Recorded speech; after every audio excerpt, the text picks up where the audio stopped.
Hello everyone, आज हम class के अंदर पढ़ेंगे section 13 subsection 2 time of supply in case of services. Last class के अंदर हमने बात की थी time of supply in case of goods. Means यदि कोई सप्लायर जो गुड्स सप्लाईज करता है वो गवर्नमेंट को जीएसटी पे करने के लिए लायबल कब होगा। आज हम गुड्स की बात नहीं करेंगे क्योंकि गुड्स में हमने बात की थी एक इनवॉइस होता है, इनवॉइस कब तक बना लेना चाहिए। एक और एलिमेंट होता है date of receipt of payment जो गवर्नमेंट ने फर्स्ट टाइम तो इंट्रोड्यूस किया था, लेकिन बाद में date of receipt of payment remove कर दिया। ओनली दो ही कंसेप्ट था, डेट ऑफ इनवॉइस और due date of invoice whichever is earlier. लेकिन सर्विस टैक्स में ये प्रॉब्लम नहीं आनी थी। क्या बेटा, सर्विस टैक्स में ये प्रॉब्लम नहीं आनी थी क्योंकि सर्विस टैक्स 1 जुलाई 2017 को मतलब जब ये जीएसटी आया तो जीएसटी आने से पहले क्या था, जब ये जीएसटी एप्लीकेबल हुआ तो जब भी जीएसटी एप्लीकेबल हुआ जीएसटी से पहले सर्विसेज के ऊपर सर्विस टैक्स लगा करता था। जीएसटी आने से पहले सर्विसेज पर सर्विस टैक्स लगता था और सर्विस टैक्स के अंदर पेमेंट रेलिवेंट था। जब पेमेंट आता था सर्विस टैक्स गवर्नमेंट को पे कर देता था। इसका मतलब ये कि जो भी सर्विस सप्लायर थे उनको पेमेंट की आदत थी कि पेमेंट रेलिवेंट है, कि जब पेमेंट आएगा सर्विस टैक्स लगेगा, चाहे पहले आए चाहे बाद में आए, तो पेमेंट वाला डेट कंसिडर होता था। इसलिए ये इसलिए इंपॉर्टेंट है कि अब प्रोविजन बनाना तुम्हारे लिए इजी हो जाएगा कि यहाँ पे date of receipt of payment remove नहीं होगा, date of receipt of payment will be considered. कहाँ पे, यदि कोई सर्विसेज सप्लायर लाइक चिन्मेरिटोरियल्स जो कोचिंग की सर्विसेज प्रोवाइड करता है, कोरियर एजेंसीज, ट्रांसपोर्टेशन सर्विसेज, जो भी सर्विस सप्लायर्स हैं, तो जो सर्विसेज सप्लायर्स हैं उन सब की बात की जा रही है। समझ में आ रहा है। एक इंटीरियर डेकोरेटर भी हो गया और जो भी सर्विस सप्लायर्स है उन सारे बिल्डर्स भी हो गए, बिल्डर्स भी अपनी सर्विसेज सप्लाई करते हैं। तो जो भी सर्विसेज को सप्लाई करते हैं जिनके ऊपर जीएसटी एप्लीकेबल है, तो नॉर्मली सप्लायर गवर्नमेंट को जीएसटी पे करने के लिए लायबल है, रेसिपिएंट जीएसटी नहीं पे करता। तो हम बात करें section 13 subsection 2 time of supply, GST की लायबिलिटी कब राइज होगी in the case of services. Forward charge मतलब सप्लायर लायबल है जीएसटी पे करने के लिए। यहाँ पे वही स्टाइल होगी, एक आपका इनवॉइस होगा, एक इनवॉइस कब तक बना लेना चाहिए, and third receipt of payment, date of receipt of payment. तो सुनो बात ध्यान से, बहुत इजी है कंसेप्ट। यहाँ पे गवर्नमेंट ने क्या किया, यहाँ पे गवर्नमेंट ने अलग स्टाइल से बोला, बात वही है बट बात को बोलने का तरीका थोड़ा अलग है। यहाँ पे गवर्नमेंट ने दो बातें बता दी। गवर्नमेंट बोल रही है कि स्टार्टिंग में दो केसेस हो सकते हैं कि आपको ये देखना पड़ेगा कि यदि सप्लायर टाइमली बिल दे देता है तो ड्यू डेट ऑफ इनवॉइस में जाने की जरूरत नहीं। यदि सप्लायर ने रेसिपिएंट को टाइमली बिल दिया, जैसे कि for example I am a supplier, यदि मैंने कोई सर्विसेज प्रोवाइड की और यदि जो भी डेट है, जो भी रिक्वायरमेंट है बिल बनाने की, इनवॉइस बनाने की, यदि सप्लायर ने टाइमली इनवॉइस रेज कर दिया, टाइमली बिल दे दिया, टाइमली इनवॉइस दे दिया रेसिपिएंट को, तो उस केस में डेट ऑफ इनवॉइस और date of receipt of payment whichever is earlier, इस समय जीएसटी की लायबिलिटी अराइज होगी। पहला केस क्या हुआ, जो भी रिक्वायरमेंट है इनवॉइस देने की, सॉरी इनवॉइस की रिक्वायरमेंट क्या है, सेक्शन 31। सेक्शन 31 हमने सेक्शन 31 के वही सबसेक्शंस पढ़े थे जहां गुड्स एप्लीकेबल था। सेक्शन 31 के हमें वो सबसेक्शंस पढ़ने जहां सर्विसेज होगा, लेकिन इसके बाद अभी फिलहाल समझ में आ रही बात, यदि सप्लायर जी ने रेसिपिएंट जी को टाइमली बिल दे दिया तो बिल टाइमली जा रहा है तो ड्यू डेट और इनवॉइस की तो बात आएगी नहीं ना। आपने सर्विसेज कब कंप्लीट की उसकी बात ही नहीं, आप टाइमली बिल दे रहे हो तो जिस दिन बिल दिया डेट ऑफ इनवॉइस और डेट ऑफ इस सर्विसेज की बात याद रखना। सर्विसेज में date of receipt of payment आएगा तो डेट ऑफ इनवॉइस और date of receipt of payment whichever is earlier, तब जीएसटी का लायबिलिटी अराइज होगा। यदि पेमेंट बाद में आया, बिल पहले बना दिया तो बिल की डेट कंसिडर होगी, लेकिन बिल अभी बनाया नहीं है, आपने सर्विसेज के अगेंस्ट। जैसे कि मैंने बच्चों को पढ़ाना स्टार्ट किया नहीं, मैंने क्या किया, बच्चा आपको यदि पढ़ना है, मेरा बैच जुलाई में स्टार्ट होगा, आपको एडवांस में फीस देनी पड़ेगी, मेरी जीएसटी की लायबिलिटी अराइज होगी क्योंकि क्या लिखा है, डेट ऑफ इनवॉइस, इनवॉइस नहीं दिया लेकिन date of receipt of payment whichever is earlier. इस बात समझ में आ रही है।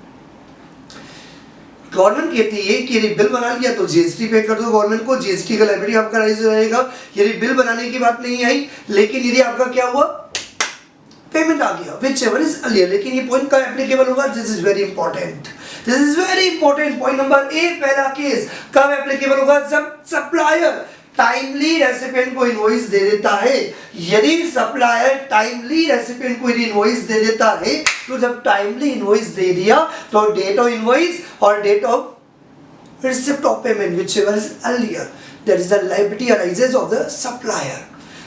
जब पॉइंट नंबर 1 इन्वर्ट होके पढ़ते हो पॉइंट नंबर ए, तो पॉइंट नंबर बी अपने आप बन जाता है। सर मान लो कि यदि सप्लायर ने रेसिपिएंट को टाइमली बिल नहीं दिया, सर ये बार बार टाइमली बिल बोल रहे हो, सर ये टाइम क्या बिल देने का, सेक्शन 31 में आएगा। रुको भैया, इसके जस्ट बाद अपन वही लेने वाले हैं कि सेक्शन 31 के अंदर सप्लायर को कब बिल रेज करना पड़ेगा। जो भी रिक्वायरमेंट सेक्शन 31 के अंदर दे रखी, यदि उतने टाइम पीरियड के अंदर यदि सप्लायर ने यदि रेसिपिएंट को टाइमली बिल रेज नहीं किया, तो डेट ऑफ इनवॉइस कंसीडर नहीं करेंगे, क्योंकि आपने टाइम पे बिल नहीं बनाया, आप तो बहुत लेट बना रहे हो जानबूझ के जीएसटी की लायबिलिटी को पोस्टपोन करने के लिए।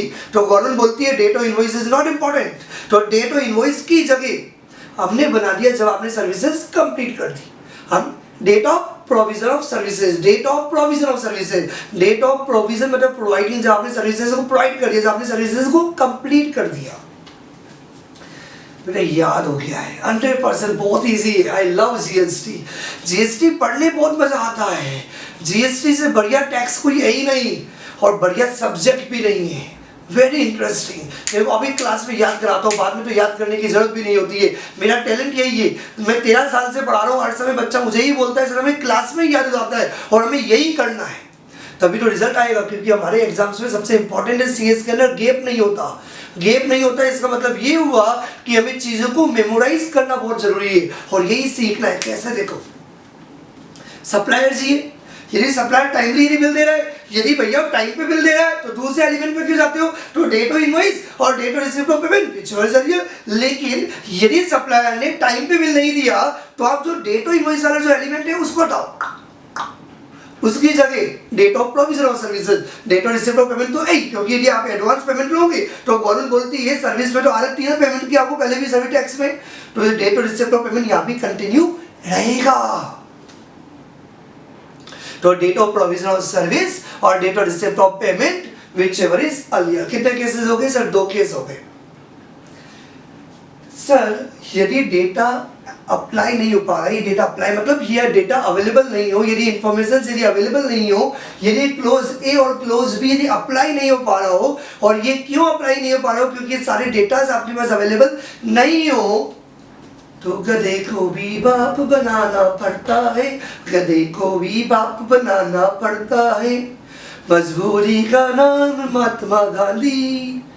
सर डायरेक्टली गधे को बाप बना लो, डायरेक्टली चाटा लगा दो, फालतू बात नहीं बोलने का। सर इसका मतलब किसी के दिमाग में ये आ रहा हो सर डायरेक्टली कोई नंबर सी अप्लाई कर दे तो डायरेक्टली चाटा पड़ेगा, ऐसे गंदी बात नहीं करने का। सर मतलब ये point number C, clause number C तभी एप्लीकेबल होगा जब क्लोज ए और बी, गधे को भी बाप बनाना पड़ता है। जब कहना क्या चाह रहे हो, मैं कहना ये चाह रहा हूं, बड़ा लॉजिकल सोचो। आप मार्केट में जाते हो, आप मार्केट में पहली दुकान पे गए, भैया अच्छा नहीं है, दूसरी दुकान पे गए, भैया और बढ़िया दिखाओ, लेकिन जब आपने लास्ट में 15 दुकानें देखी और वापस से पहली दुकान पे आ जाते हो, भैया यही दे दो ना, क्या करें, जो हमें चाहिए था वो नहीं मिला, तो इसी से काम चला लेते हैं। कुछ बात समझ में आ रही है? मैं कहना ये चाह रहा हूं कि जो क्लोज नंबर सी वाला जो पॉइंट है वो तभी एप्लीकेबल होगा जब क्लोज ए और क्लोज बी दोनों एप्लीकेबल नहीं है, ये दोनों अप्लाई नहीं हो पा रहे, मतलब ये डेटा आपको अवेलेबल नहीं है, ये इंफॉर्मेशन आपके अवेलेबल नहीं है, ये क्लोज इज अप्लाई नहीं हो पा रही, तो clause number C will be applicable. और उस केस में टाइम ऑफ सप्लाई क्या होगा? टाइम ऑफ सप्लाई ये होगा कि सप्लायर के पॉइंट से नहीं, क्योंकि यहाँ पे हम सप्लायर के पॉइंट से बात कर रहे थे, नॉर्मली यही होना चाहिए, गधे को भी बाप बनाना पड़ता है। सब ऐसे बार बार क्यों बोले जा रहे हो? माइंड सेट करने के लिए कि ये इंफॉर्मेशन क्यों आई। सीएस के एग्जाम पोस्टपोन करना टारगेट नहीं था, लेकिन करना पड़ा, कोई मार्केट में जा ही नहीं सकता। अभी लॉकडाउन एक्सटेंड नहीं हुआ, लेकिन 31 मई तक एक्सटेंड हो सकता है। क्या गवर्नमेंट चाहती है? बिल्कुल नहीं चाहती, तो पूरी इकोनॉमी खत्म हो जाएगी। कुछ चीजें मजबूरी में आके करनी पड़ती है, समझो बात।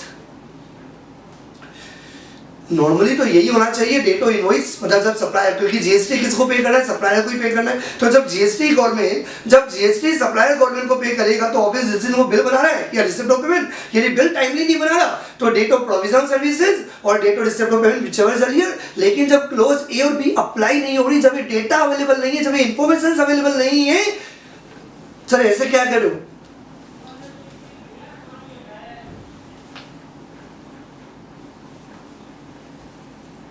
सर क्या? सर वो कौन? रेसिपिएंट। कुछ समझ में आ रहा है मैं क्या कह रहा हूं? समझो बात, जब डेटा अवेलेबल नहीं है, जब क्लोजेज ए और बी यदि एप्लीकेबल नहीं हो रहे, बार बोले जाओ, गलती मत करना, डायरेक्टली सी पे मत टपकना, छाटा पड़ जाएगा, गलती मत नहीं करने का बेटा, समझना बात। जब क्लोज ए और बी यदि अप्लाई नहीं हो रहा तो हम क्या करेंगे, सी पे कंसीडर करेंगे the date on which recipient. गधे को भी बाप बनाना पड़ता है, गधे को भी। अब ऐसे में बोलता है कि रेसिपिएंट गधा है, समझने के लिए बोल रहा था बेटा, ऐसा नहीं कि कहीं मार्केट में बोले मैं रेसिपिएंट हो गधे। ठीक है, क्या कहना चाहो, बात समझ में आ रही होगी। थोड़े से मेरे एग्जाम्पल को भी वियर्ड हो सकते हैं, लेकिन एक्चुअली मुझे क्या करना होता है, क्लास में एंटरटेनमेंट एंटर करना पड़ता है। क्योंकि यदि पढ़ाई में यदि एंटरटेनमेंट आ गया तो तुम्हें सीएस बनने से कोई नहीं रोक सकता और लाइफ में आगे बढ़ने से। क्यों नहीं? क्योंकि पढ़ाई में ही एंटरटेनमेंट है। हम लोग अलग से एंटरटेनमेंट ढूंढना गलत है। और नहीं, पढ़ाई में एंटरटेनमेंट नहीं होता तो लोग 15 घंटे कैसे पढ़ पाते? इसमें एंटरटेनमेंट जरूरी है, इसमें ही एंजॉय करना है, इसमें ही एंटरटेन करना है, दैट इज वेरी इंपॉर्टेंट। जैसे हो सकता है कि कभी किसी कोई बच्चा सुन रहा हो मेरे एग्जांपल्स, बोल सर सी होके ऐसे गधे वाली बातें बोलते, बोलना जरूरी है क्योंकि बच्चों को पढ़ा रहा हूँ तो थोड़ा समझना पड़ेगा।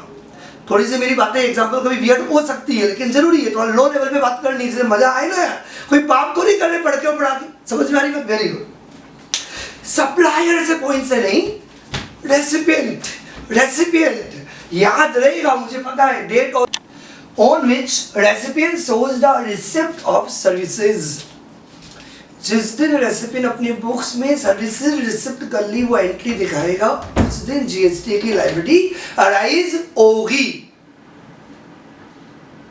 ये समझ में आ गया सर? बिल्कुल समझ में आ गया। 3 क्लोजेज है, ए, बी और C. This is for the purpose of time of supply. Supplier ही जीएसटी पे करने के लिए लायबल कब होगा। Now we come to note number 1। Note number 1 हमें पढ़ना पड़ेगा क्योंकि जो अपना क्लोज नंबर ए और क्लोज नंबर बी दोनों में एक एलिमेंट आ रहा है, दैट इज ये अपन डिटेल में पढ़ेंगे, दैट इज इनवॉइस सेक्शन 31। इसके जस्ट बाद अपन उसी में आएंगे कि सप्लायर को कब तक बिल देना पड़ेगा। लेकिन एक बार अपन पहले यहाँ पे कंप्लीट कर लेते हैं, कवर कर लेते हैं date of receipt of payment. किसकी बात कर रहा हूँ? Date of receipt of payment.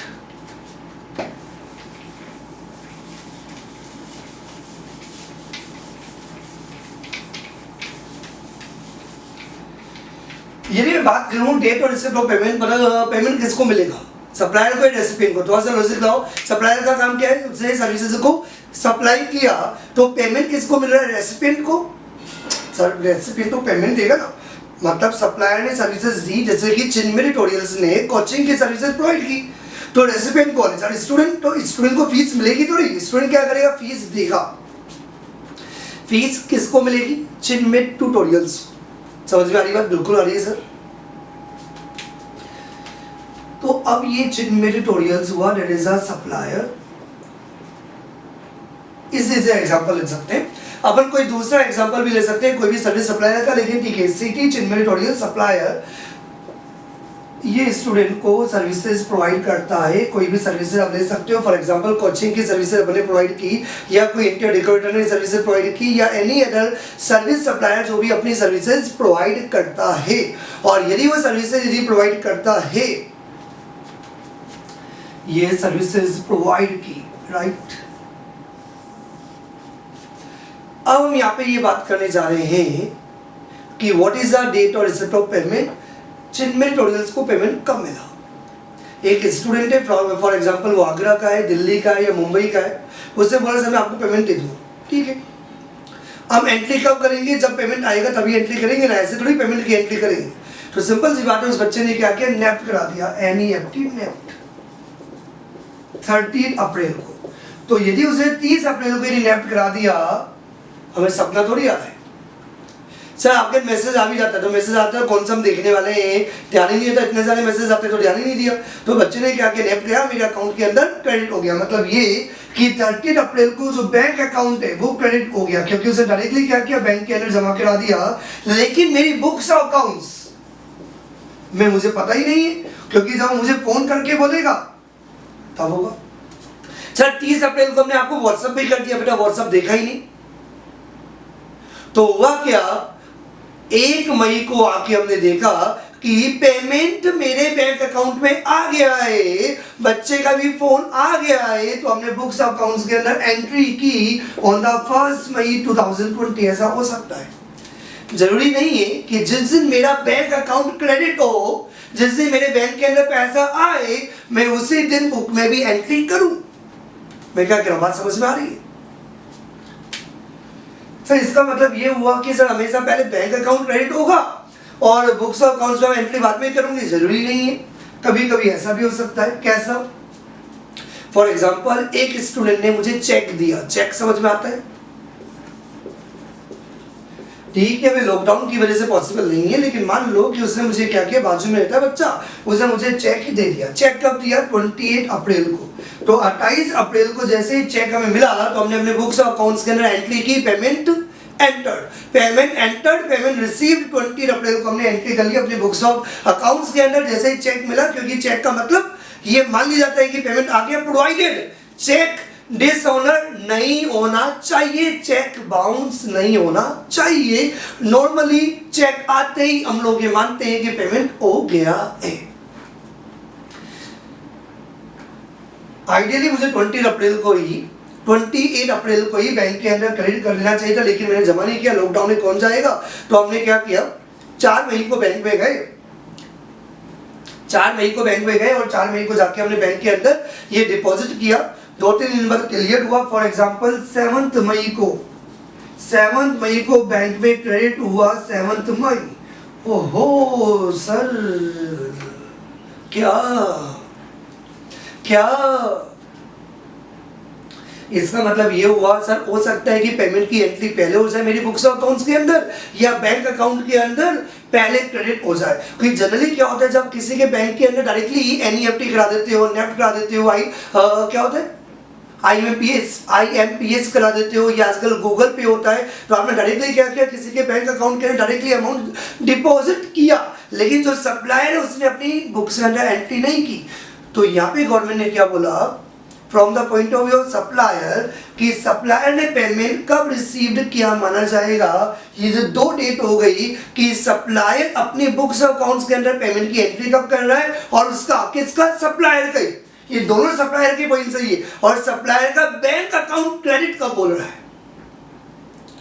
बच्चे ने, स्टूडेंट ने मेरे अकाउंट में पैसा जमा कराया, तो जिस दिन मेरा बैंक अकाउंट क्रेडिट हुआ और जब मैंने पेमेंट की एंट्री मेरे बुक्स और अकाउंट्स में की, whichever is earlier, और ये जो earlier date है, that will be considered as a date or receipt of payment, and this is important for the services, this is important for services। याद हो गया क्या पढ़ा अपने अभी, DOROP, क्या पढ़ा अपने अभी, DOROP, date of receipt of payment.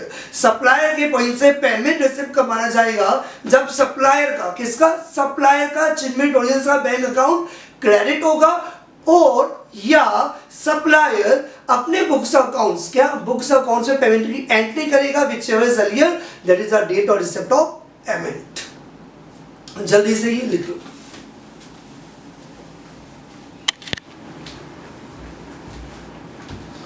We come to the note number 2. Note number 2 is time limit for issuing the invoice। क्योंकि हमने बात किया यदि सप्लायर टाइम लेवल बना रहा है, तो टाइम लेवल बनाना है तो डेट ऑफ इनवॉइस कंसीडर की जाती है। और यदि टाइमली वो बिल नहीं दे रहा है सप्लायर जी, तो हम date of provision of services लेते हैं। तो वक्त आ गया है जानने का कि सप्लायर को कब तक इनवॉइस इशू करना पड़ेगा। This is given you in the note number 2। There are 2 cases. Number 1 is continuous supply services, और कंटिन्यूस सप्लाई सर्विसेज के अलावा जो भी नॉर्मली जो हम सर्विसेज सप्लाई करते हैं, कोरियर एजेंसीज की ले लो, ट्रांसपोर्टेशन की ले लो, बैंकिंग कंपनीज की ले लो, चिन्मेटोरियल्स की ले लो, एनी वन, मतलब कंटिन्यूस सप्लाई नहीं होना चाहिए। क्या नहीं होना चाहिए? कंटिन्यूस सप्लाई सर्विसेज के अलावा यदि आप किसी आर्किटेक्ट के पास गए और आपने बोला भैया मैं बना के दे दो, तो कंटिन्यूस थोड़ी यूज करो। जब लगातार कोई सर्विसेज यूज करो पॉइंट नंबर बी के अंदर कवर्ड होगा, और जब कंटिन्यूसली सप्लाई सर्विसेज नहीं है वो सारी services, all services will be covered in the point number ए। इसे अपने नाम दे दिया नॉर्मल, पर सेक्शन 31 सब सेक्शन 2 और रूल 47 में ऐसे नॉर्मल वर्ड नहीं है, हमने नॉर्मल वर्ड यूज किया कुछ डिनोट करने के लिए, कुछ तो लिखना पड़ेगा ना, क्या बोलूंगा मैं। तो कंटिन्यूस सप्लाई सर्विसेज के अलावा जितनी भी अदर सर्विसेज है वो पॉइंट नंबर 1 के अंदर कवर्ड बोल सकते हैं other than continuous supply services. तो दो कैटेगरी है, first any services other than continuous supply services. तो इसमें भी अपने दो पार्ट के अंदर डिवाइड कर दिया। यदि वो सप्लायर बैंकिंग कंपनीज है या एफआईज है या एनबीएफसीज है, यदि कोई सर्विसेज सप्लाई कर रहा है, यदि वो बैंकिंग कंपनी से या कोई फाइनेंशियल इंस्टीट्यूशन से या including NBFC non banking financial companies, यदि ये लोग यदि सर्विसेज प्रोवाइड करते हैं तो वेरी इंपॉर्टेंट ये आगे भी आएगा, बैंक कंपनी जो लोन देती है, लोन के बदले जो इंटरेस्ट वाला जो कंपोनेंट है उसके ऊपर जीएसटी कभी भी एप्लीकेबल नहीं है, क्योंकि वो मनी की एक्टिविटीज मानी जाती है, वो मनी माना जाता है।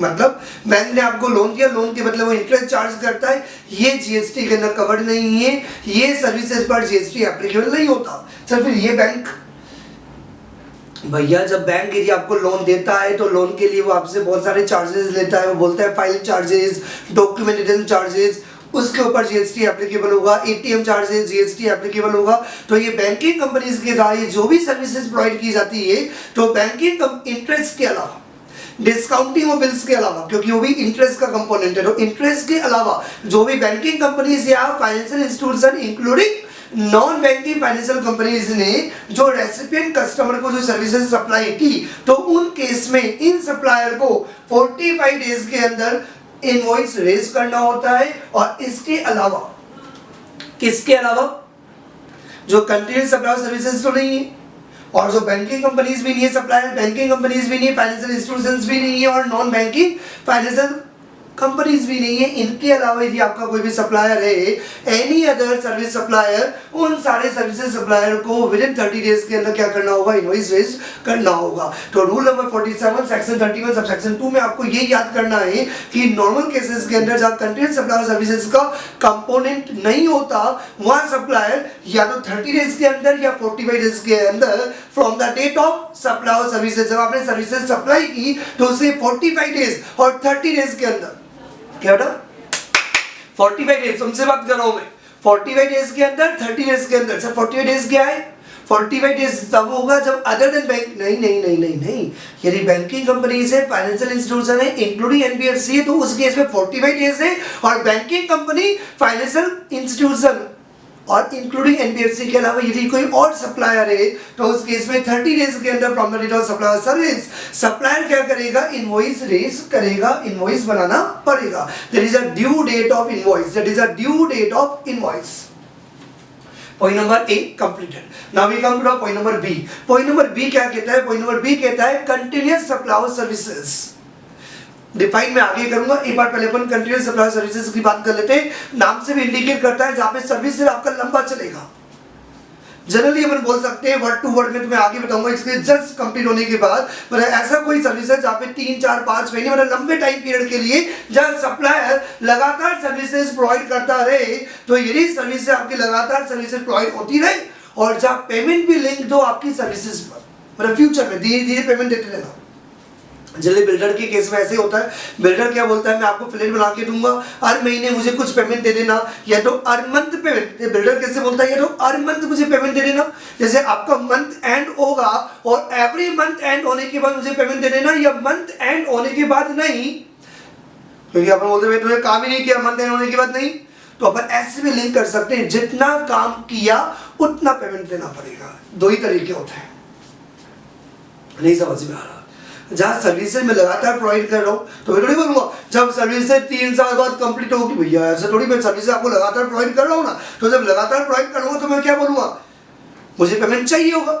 तो पेमेंट तो अपन कंसिडर करते ही करते, पेमेंट के अलावा मुझे बिल कब बनाऊंगा, कि जनरली क्या होता है मार्केट के अंदर कि आप जब बिल दोगे तभी सामने वाला क्या करता है, पेमेंट देते हो। जैसे जो बिजनेसमैन बैकग्राउंड के लोग हैं उनको समझ में आ रहा होगा कि जब बोलते हो भैया पेमेंट देना, भैया बिल भिजवा दो, पेमेंट देते हैं, बिल भिजवाओ पेमेंट देते हैं। तो bill is very important, bill is a way to demand the amount. सामने वाले से आप पैसा मांगोगे तो क्या बोलता है, भैया बिल दे दो, आपका पैसा भिजवा देंगे 1-2 दिन के अंदर।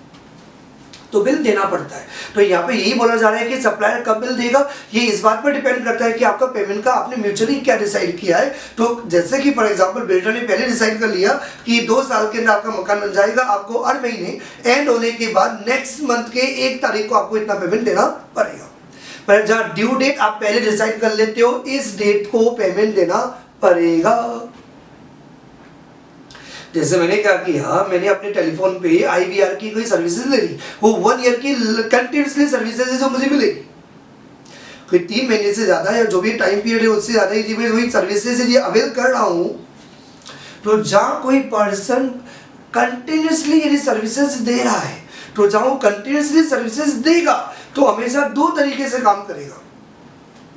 जब वो सर्विसेज की एग्रीमेंट होगा या कॉन्ट्रैक्ट होगा तभी डेट डिसाइड कर लेगा कि इस तारीख को आपको पेमेंट देना है, due date will be decided, ये डेट होगी, लास्ट डेट होगी, आपको पेमेंट करना पड़ेगा। या कॉन्ट्रैक्ट के अंदर आपको ये डेट डिसाइड नहीं करोगी तो उस केस में अपन क्या करेंगे, पेमेंट से लिंक कर देंगे। पर पेमेंट नहीं, कुछ से लिंक कर देंगे।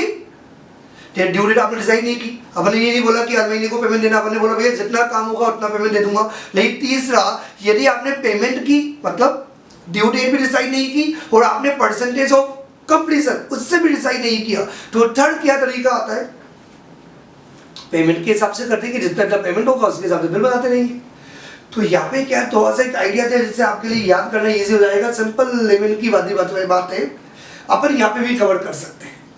यदि फॉर एग्जांपल मैं आपको बोलूँ बेटा, वैसे हम लोग ऐसा नहीं करते, हम तो क्या बोलते हैं, पढ़ा रहे हैं फीस दे दो पूरी, कोर्स कभी भी कंप्लीट हो, लिंक नहीं है। लेकिन हमने ऐसा किया है, एक काम करते बेटा, अभी लॉकडाउन चल रहा है, एग्जाम्पल है बेटा, दिस इज एग्जाम्पल।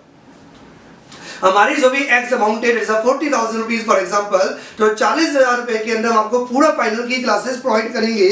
तो हमने बोला है 6 महीने का कोर्स है, तो इसे 6 मंथ्स के अंदर डिवाइड कर दो, तो हर महीने कि नेक्स्ट डे को आपको ये अमाउंट पे करना पड़ेगा, मतलब हर मंथ के बाद आपको ये अमाउंट पे करना पड़ेगा 40,000 डिवाइड बाय 6। तो मैंने 40,000 की जगह 36,000 कर लेते, तो 36,000 डिवाइड बाय 6 आपको इतना अमाउंट पे करना पड़ेगा। मैंने कितना पढ़ा दिया सर, अभी तो आपने सीसी स्टार्ट ही नहीं किया सर, डीडी भी आपका स्टार्ट नहीं हुआ ना बेटा, अपनी बात हो गई है। हर महीने एंड होने की वजह से जल्दी स्कूल वाले करते हैं, जो भी उनकी पूरी फीस होती है 90,000 rupees divided by 12, her month and होने के बाद इतना अमाउंट पे करना पड़ेगा, या हर 2 मंथ्स में, हर 2 मंथ्स के अंदर आपको अमाउंट पे करना पड़ेगा, या हर 15 डेज के अंदर अमाउंट पे करना पड़ेगा। शायद तुम्हें समझ में आ गया होगा। जब म्यूचुअली डिसाइड, इसमें लोग का कोई लेना देना नहीं। लोग बोलता है कि तुमने ऐसा किया तो ये कर लो, यदि ऐसा किया तो ये कर लो। सर ये कौन करेगा, ये तो आपस में म्यूचुअली होगा। कि यदि सप्लायर और रेसिपिएंट ने क्या बोला, दोनों के एग्रीमेंट के अंदर लिखा हुआ है, पहले से डेट लिख दी कि हर 1 महीने के अंदर पेमेंट आपको देना पड़ेगा, ये ड्यू डेट होगी पेमेंट करने की, पहला तरीका। दूसरा तरीका क्या हो, सर मैं आपके ऊपर पूरा डाउट है, क्या बेटा, एग्जाम्पल है बेटा, चिन्मय जैन क्या पता बाद में ना करे तो कुछ, सर हम एवरी मंथ अब आपको अमाउंट नहीं पे करेंगे, जितना परसेंटेज आप बढ़ाते जाओगे उतना उतना पेमेंट आपको देते जाएंगे। समझ में आ रही बात। पहले वाले के अंदर क्या था, मैंने पढ़ाया या नहीं पढ़ाया, मंथ डिसाइड हो गया बेटा, अप्रैल एंड हो गया, मई में पे कर दो, मई एंड हो गया, जून में पे कर दो, या एवरी 15 डेज के अंदर अमाउंट पे कर दो। Due date of payment is linked with contract, due date of payment मैंने कॉन्ट्रैक्ट के अंदर दे रखी, पहला केस। सेकेंड वाले केस के अंदर सर नहीं, सर एवरी मंथ के अंदर पे पेमेंट नहीं करेंगे, हम पेमेंट करेंगे जितना परसेंटेज कंप्लीशन होगा, रिजल्ट थर्ड केस। सेकेंड यदि दोनों नहीं हुए तो पेमेंट के आधार पे मैं क्या करूंगा, बिल करूंगा। इजीली कंसेप्ट समझ में आ गया होगा। एक बार रीड कर लेते हैं क्या दिया हुआ है। ये वाला जो पॉइंट है, सुनना बात ध्यान से, तुमसे ही बात कर रहा हूं मैं। ये जो भी रामायण अपन जो दे रहे हैं ना, सारी बातें जो अपन कर रहे हैं, ये सिर्फ कंटिन्यूअस सप्लाई सर्विसेज के अंदर ही एप्लीकेबल होगा। यदि कंटिन्यूअस सप्लाई सर्विसेज है, ये मीनिंग जस्ट इसके बाद बताने वाला हूं कि यदि सप्लायर कंटिन्यूअस सप्लाई सर्विसेज यदि सप्लाई करता है, तो first number 1 where the due date of payment is ascertainable from the contract, मतलब सप्लायर रेसिपिएंट के बीच में जो एग्रीमेंट हुआ, उस एग्रीमेंट के अंदर जो ड्यू डेट लिखी हुई है, तो ऑन और before the due date of payment आपको क्या करना पड़ेगा, बिल बनाना पड़ेगा। जैसे आपने पहले दे रखा है कि अप्रैल का bill 5th 5th May is a last date, तो यदि 5th मई लास्ट डेट, तो 5th मई और 5th मई से पहले आपको क्या करना पड़ेगा, आपको मतलब सप्लायर को, रेसिपिएंट को इनवॉइस बना के देना होगा। और यदि पेमेंट लिंक्ड है with the completion of event, आपने बोला मैं हर मंथ पेमेंट नहीं करूंगा, जितना जितना आप पढ़ाते जाओगे 10%, 20%, 30%, तो जो भी आपका इवेंट अराइज होगा, और जनरली बिल्डर्स लाइन में मंथली पेमेंट की जगह कंप्लीशन ऑफ इवेंट वाला कंसेप्ट अप्लाई होता है, जहां पे परसेंटेज दिया होता है कि जब 10% कंप्लीट होगा तो इतना पेमेंट होगा, 10% कंप्लीट होगा तो इतना पेमेंट होगा, तो जितना जितना परसेंटेज का आपका इवेंट है, तो ऑन और before the date of the completion of event. तो मैंने क्या बोला था कि जब फर्स्ट फ्लोर बन जाएगा तो मुझे 20% देना, तो जैसे फर्स्ट फ्लोर का इवेंट कंप्लीट हुआ तो 10% अमाउंट के लिए सप्लायर क्या करेगा, रेसिपिएंट को बिल बना के दे देगा। जब ये दोनों ही केस एप्लीकेबल नहीं हुए, it means where the due date of payment ascertainable भी नहीं है और कंप्लीशन ऑफ इवेंट पर बेस भी नहीं है, तो उस केस में क्या करना पड़ेगा, when the supplier of services receives the payment, when the supplier of services receives the payment, ये टाइम ऑफ सप्लाई नहीं है बेटा, ये टाइम ऑफ सप्लाई नहीं है, it is the time limit for issuing the invoice. Means ये last date है या ड्यू डेट है इनवॉइस रेज करने की, राइट? क्योंकि द रीजन बिहाइंड इट, इससे अपन ने जस्ट पहले पढ़ा था कि टाइम ऑफ सप्लाई क्या होगा। टाइम ऑफ सप्लाई के लिए अपन ने 3 पॉइंट्स पढ़े थे।